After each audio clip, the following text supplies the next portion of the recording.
1943, la Marseillaise s'est levée avant l'aube avec une première.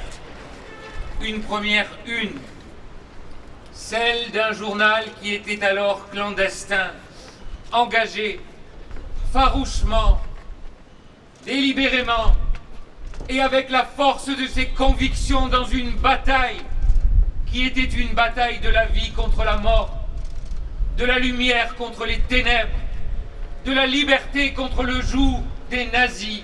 On est devant un journal historique, on est devant un journal qui a résisté, on est devant un journal qui a porté des idéaux de liberté. Ils étaient communistes, socialistes, gaullistes, tous croyaient en la liberté.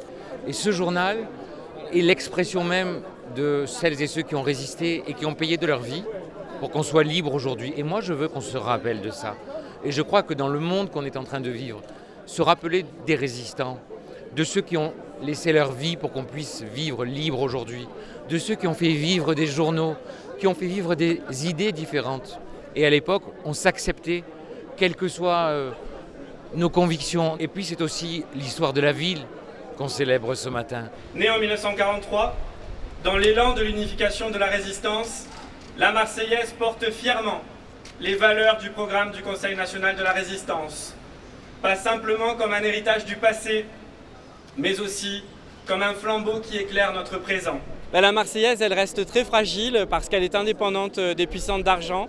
Donc c'est sa liberté, c'est sa fragilité aussi. Et pour autant, elle progresse. On a gagné 9% en vente en kiosque en 2024. On a gagné aussi sur le plan des abonnements numériques. Donc on pense qu'on peut avancer sur ces deux jambes. On multiplie les événements. On a pris beaucoup d'initiatives qui démontrent notre dynamisme.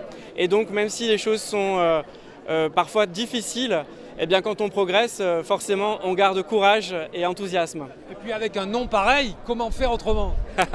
Absolument, on est le journal le plus chanté de France. Aux